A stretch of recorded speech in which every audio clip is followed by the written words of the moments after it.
southbound to Thomas through the Appalachia Hill. Winding fast northeast has passed. Well, the co-op is awesome because we sell all natural and organic foods, which is fantastic, and we're volunteer run, and so without the volunteers, we wouldn't exist.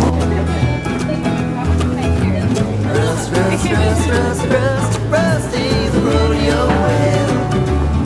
No, you got to get us to another show. Asheville, Nashville, Memphis.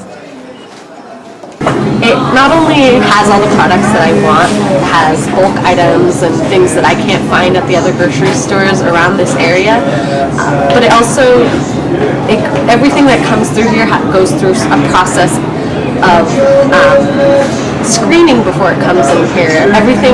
There's a decision made about every product that comes into the co-op, and so I know that when I shop here, the food was cared for with similar values that I have about food.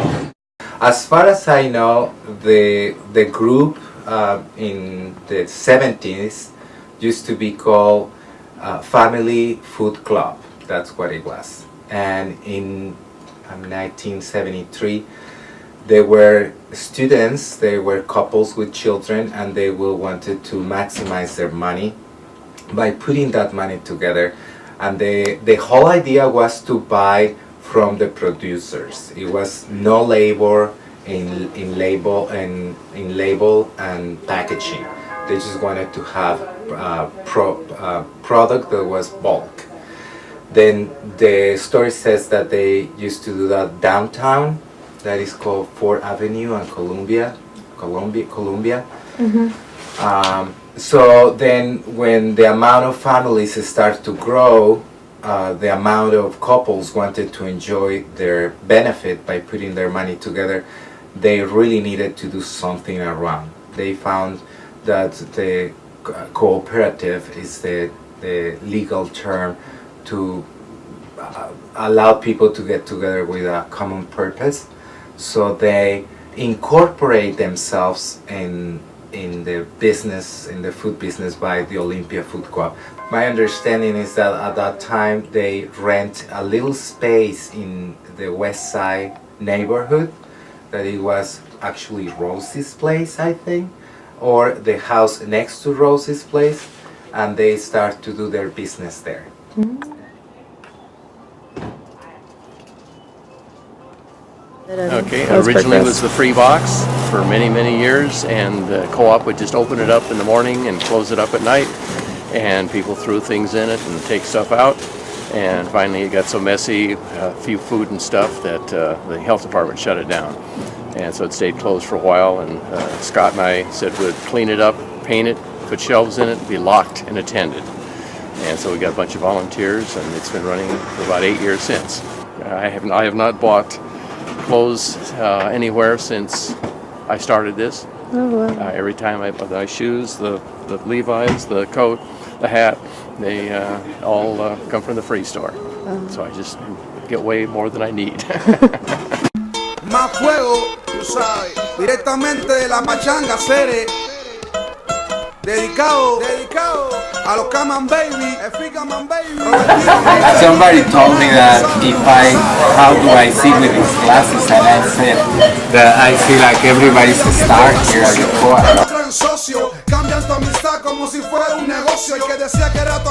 As a social justice platform, this place is amazing. Like, being a person of color, like a indigenous person to North America, in work environments I've seen a lot of like racism and like hierarchy has been really a bad experience in my work life.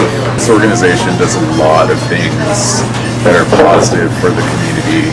You know, it's a not-for-profit, so it's not like a 501c3 non-profit, but it's a not-for-profit. So that means like we don't turn a profit, we put it back into the community or into the business that serves the community. So if you walk into a Safeway or a Fred Meyer or some big chain grocery store, they're just going to stock things that they can get at the lowest price and sell to the highest price to people who will buy it. And we are a not-for-profit, so we don't buy things just because that's what's going to make us a lot of money. We buy things because it supports our membership and because it supports the people who are doing it. We have these specific product selection guidelines, and it includes, among other things, guidelines around what images can be on the actual products. Pictures of scantily clad women or things of that nature. And when we look at the products that we're selling, we specifically look at how they're being packaged and whether or not that company is essentially harming somebody by the types of images that they're putting on their products. For Blue Sky sodas, which they do pretty cheap natural sodas, but they came out with a new new look for their product, and what they were using this sort of, it looked like a generic southwestern pattern, but it was actually a pattern that was really specific to a certain tribe in that area and was an important piece of their culture and their art, and this company had sort of just taken it and was slapping it on all of their stuff. They had no connection to the people, they had no connection to what that art meant. And we pulled their sodas after that. We're always political about our food. That's the whole point of the co-op, is that we actually pay attention to where the food comes from. We pay attention to who makes the food. Where is it happening? Are people being paid good wages? Is it helping the environment or harming the environment? Those things are, those values are how we make all of our decisions about what we sell, what's on the shelves. We boycotted every company in the state of Colorado when they had some homophobic legislative changes, some laws that they put into practice. This was in the early 90s, and that affected Celestial Seasonings and some other groups. And we also joined a boycott in 1996 of China for human rights abuses, and particularly human rights abuses against Tibetans. And that's ongoing at this time. And another one was we joined a boycott of Norwegian companies, specifically of like fish oil and fish products, because of whaling industry problems there, and that one has definitely been called off, so safer for the whales near Norway now. Andando con los pesados, Robertico hiper manado, que nunca me han defraudado, que Dios tenga en la gloria a los que me han traicionado, y a pesar de los pesares yo sigo aquí parado, Dios si no he cambiado, no te he traicionado, mi yerno son 8 años metiéndola al underground. Anónimo, la métrica nunca cambió, el mensaje que yo traje de fortaleció. Yo te lo dije mi pana, que no comemos la pana, no pongas tan mala cara, que no creemos que es nada yo. Anónimo, la métrica nunca cambió, el mensaje que yo traje te fortaleció. Yo te lo dije mi pana, que no comemos la pana, no ponga tan mala cara, que no creemos que es nada yo. So I'm Ann Vandeman. I'm the executive director of Left Foot Organics, and we are an organic farm that employs people with developmental disabilities. We love selling to the co-op. The food co-op has been very supportive of us and the local ag community as a whole in terms of our relationship to them and their getting local food out to people who want to eat it, people who want to buy it in the community. And in the 10 years that I've been farming here, we've gone from just the beginnings of an effort to supply more local food, and the co-op setting up this whole organization that they do to buy from many different local growers, to now this well-oiled system that is that's known throughout the industry.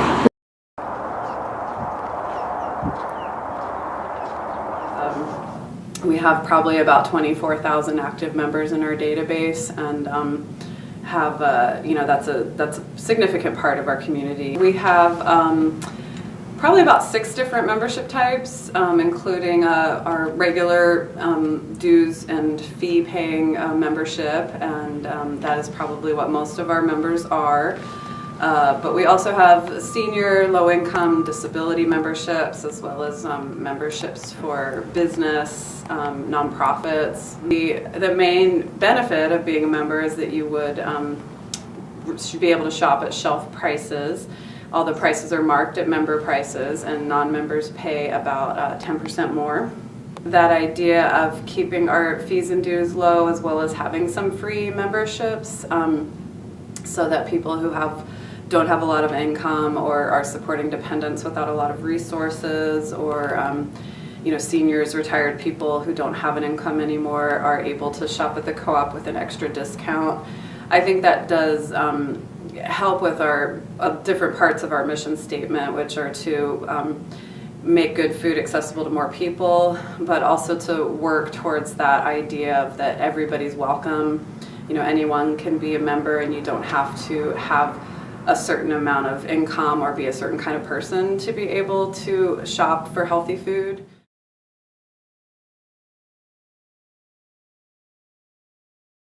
I think that a huge part of just the cooperative movement as a whole, and is at the heart of this exchange between the Olympia Food Co-op and Seco Sola, is basically putting solidarity into practice.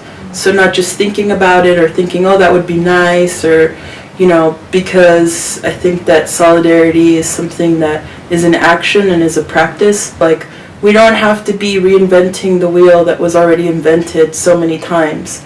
And the way that we do that is by talking with each other, by actually asking, hey, what do you think about this? Or I'm doing this, and letting people know what you're doing, because chances are they've already done it. As we think about potentially growing to fit our community's needs better, I think it's exciting for us to learn from another cooperative that's managed in a similar way that we are. As we are kind of functioning in the business climate, even though we're a really different kind of business than most in the U.S., that it's a real opportunity to really move towards cooperation rather than competition, and that is a lesson I feel like at the co-op we need to keep learning, because we are continuing to interact in a competitive business climate all the time. The turkey pastrami ones are really killer. The turkey Reuben's really killer. The egg salad's really good.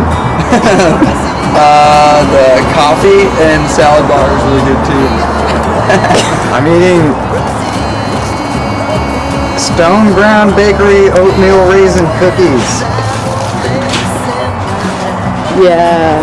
Jumped his bones and off we go.